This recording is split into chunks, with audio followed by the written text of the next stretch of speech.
Hello and welcome to the movies explanation. इस video में बात करने वाले हैं 2017 में रिलीज हुई मूवी जंगल के बारे में। यह एक बायोग्राफिकल सर्वाइवल ड्रामा मूवी है जो एक इजरायली एडवेंचरर की एक सच्ची घटना पर आधारित है। दोस्तों, यह मूवी योसी गिंसबर्ग नाम के एक इजरायली एडवेंचरर की कहानी को बताता है जब वह अमेज़न जंगल की गहराइयों में खो गया था। इस मूवी की IMDb रेटिंग 6.7 थी और इसे 85% लोगों ने पसंद किया था। इस मूवी की कहानी 4 मेन कैरेक्टर्स के बीच में घूमती है। Daniel Radcliffe as Yossi Ghinsberg, Thomas Kretschmann as Karl, Joel Jackson as Marcus, Alex Russell as Kevin. इस मूवी के डायरेक्टर हैं ग्रेग मैकलीन और राइटर हैं जस्टिन मोंजो। अब इस मूवी का एक्सप्लेनेशन शुरू करते हैं।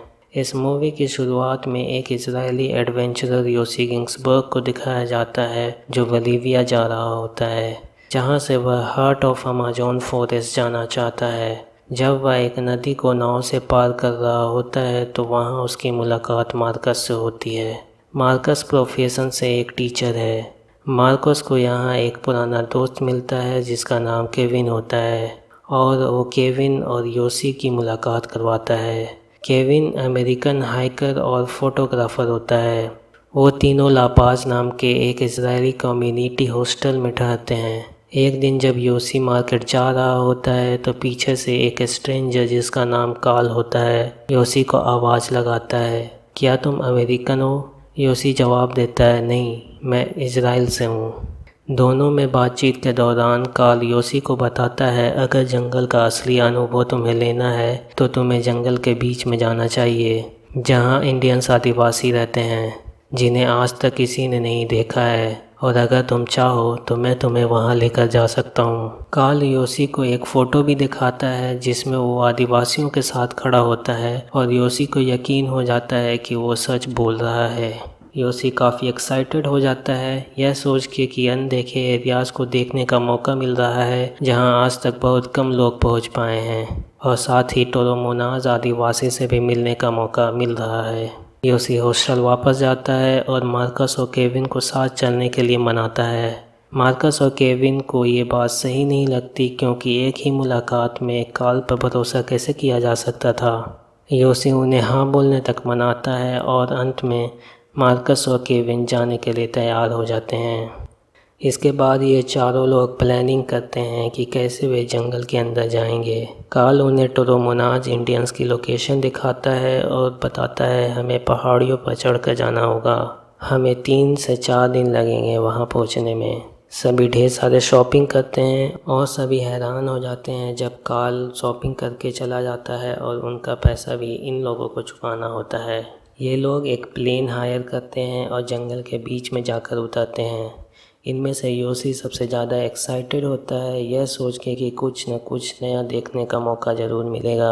अब रात होने पर सभी लोग जंगल में कैंप लगाकर आराम करने लगते हैं। और दोस्तों, यहाँ हम देखते हैं कि मार्कस बहुत बड़ा डरपोक होता है। उसे यहाँ पर एक कीड़ा काट लेता है और वो सोचता है कि कोई जानवर ने उस पर हमला कर दिया है, जिससे कि वह बहुत ज़्यादा डर जाता है। उसके सभी दोस्त उसका मजाक उड़ाने लगते हैं।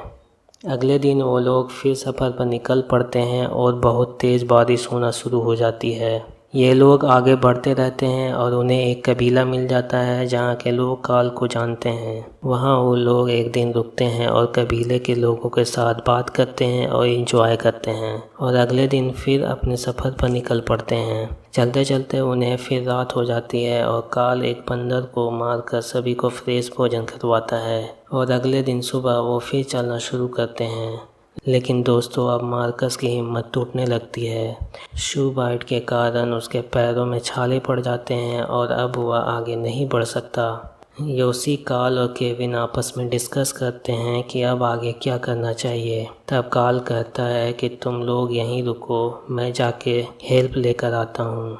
तो योसी और केविन इस प्लान से असहमत रहते हैं। फिर केविन कहता है कि हम एक राफ्ट बनाते हैं और नदी के सहारे आगे बढ़ते हैं, जिससे सभी साथ भी रहेंगे और टाइम भी बचेगा। इस बात पर सभी मान जाते हैं और एक राफ्ट बनाना शुरू कर देते हैं। बहुत मेहनत के बाद एक राफ्ट बनकर तैयार हो जाती है।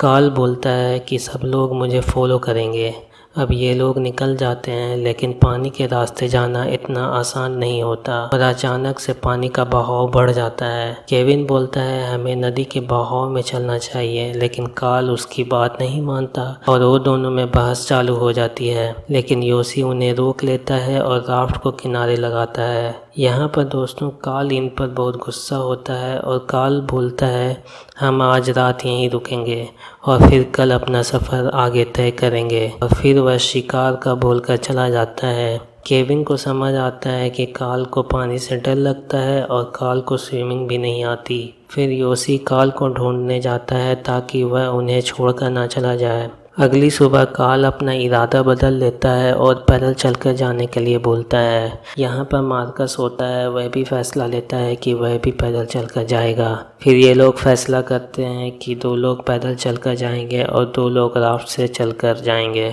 जिसके बाद कार्ल और मार्कस इन्हें अलविदा बोलकर निकल जाते हैं अपनी मंजिल की तरफ। इधर केविन और योसी भी राफ्ट लेकर निकल पड़ते हैं। वो दोनों बहुत ही ज़्यादा खुश होते हैं क्योंकि अब सारा कंट्रोल राफ्ट का उनके पास था। वो दोनों आगे बढ़ना चालू कर देते हैं, लेकिन यह सफ़र आसान होने वाला नहीं था। इसके बाद योसी आराम से राफ्ट पर लेटा होता है। तभी इनकी राफ्ट लहरों में बहने लगती है और तभी इनकी राफ्ट एक पत्थर से टकरा जाती है और वो दोनों रुक जाते हैं। तभी केविन बोलता है मुझे किनारे पर जाना होगा अगर हमें अपनी जान बचानी है। केविन जैसे तैसे किनारे पर पहुंच जाता है और योसी को रस्सी फेंकने के लिए बोलता है, लेकिन तभी एक तेज़ लहर आती है और योसी को बहाकर बहुत दूर ले जाती है। जब योसी किनारे पर आता है तो केविन को आवाज़ लगाता है। उसे बहुत ढूंढने की कोशिश करता है, लेकिन योसी बहुत दूर आ चुका था। अब योसी बिल्कुल अकेला था, बिना किसी साजो सामान के। कुछ समय बाद योसी अपना बैग बहते हुए देखता है जिसमें कि सारी ज़रूरत की चीज़ें थीं।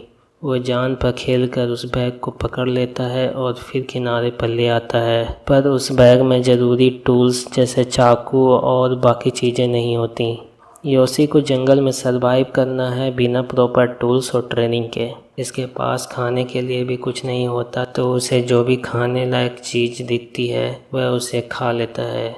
योसी पूरी उम्मीद छोड़ चुका है कि वह अब बच भी पाए।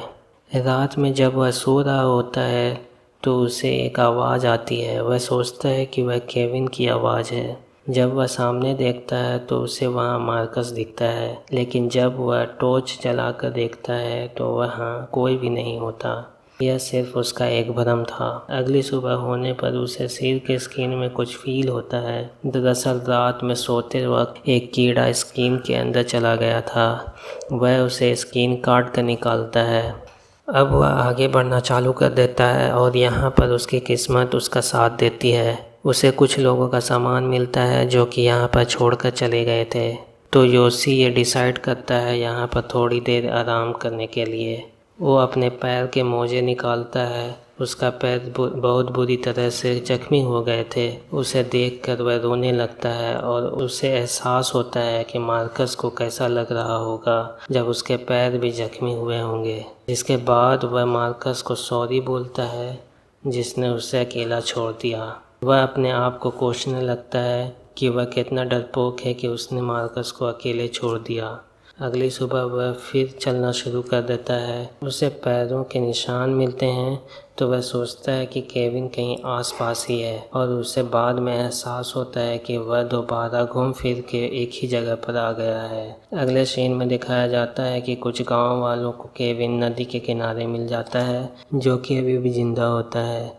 वो गांव वाले उसे कैंप में ले जाते हैं और ठीक होने पर केविन वहां के ऑफिसर से बात करता है कि उसका दोस्त अभी भी जंगल में फंसा हुआ है और उसे बचाना ज़रूरी है। ऑफिसर उसकी बात मान लेता है और प्लेन से उसे ढूंढना चालू कर देता है। इधर नीचे योसी प्लेन की आवाज़ सुन लेता है और लाल कपड़ा दिखाता है, लेकिन ये लोग उसे नहीं देख पाते। यहाँ केविन के हाथ कुछ नहीं लगता, लेकिन केविन हार नहीं मानने वाला था और वो बोट के ड्राइवर को चलने के लिए मनाता है। बोट का ड्राइवर उसे समझाने की कोशिश करता है। अब 3 हफ्तों से ज़्यादा का समय हो चुका है और तुम्हारा दोस्त मर चुका होगा। अब कोई फ़ायदा नहीं उसे ढूंढने से।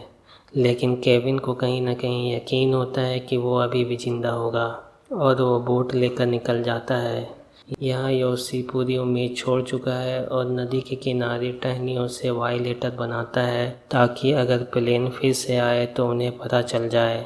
योशी के अंदर कुछ भी ताकत नहीं बचती तो वहाँ कोने में पड़ा होता है और मरने का इंतज़ार कर रहा होता है। तभी वहाँ केविन आता है। उसे योशी का बनाया वाइलेटर तो दिखता है लेकिन योशी नहीं दिखता। तब केविन को लगता है कि योशी शायद कहीं और चला गया होगा। तब वो वापस निकल जाता है। तभी बोट की मोटर की आवाज़ से योशी को होश आता है और वो किसी तरह खड़ा होता है और देखता है केविन को। केविन वापस जा रहा होता है पर उसके अंदर उसे आवाज़ देने की ताकत नहीं होती। तब लकीली केविन एक बार पीछे मुड़कर देखता है तो उसे योशी दिखाई देता है और वो वापस जाता है और योशी को बचा लेता है। वो दोनों सिटी पहुंचते हैं और कुछ दिन वहीं बिताते हैं। तब उन्हें पता चलता है कि मार्कस और कार्ल का कोई पता नहीं चला और ऐसे कोई आदिवासी लोग भी नहीं हैं जैसे कार्ल ने उन्हें बताया था। और कार्ल एक वांटेड शख्स था जिसे कई दिनों से पुलिस ढूंढ रही थी। और मूवी यहाँ ख़त्म हो जाती है और यह एक अमेजिंग सर्वाइवल मूवी है। दोस्तों, ये कहानी हमें सिखाती है कि कभी ज़िंदगी में हार नहीं माननी चाहिए। तो दोस्तों, जैसा कि मैंने बताया कि यह एक सच्ची घटना पर आधारित मूवी है जो आपको भी देखना चाहिए। मूवी का नाम है जंगल, जो कि 2017 में रिलीज हुई थी। प्लीज़ लाइक करें और सपोर्ट करें और don't forget to subscribe. Thank you so much for watching and take care.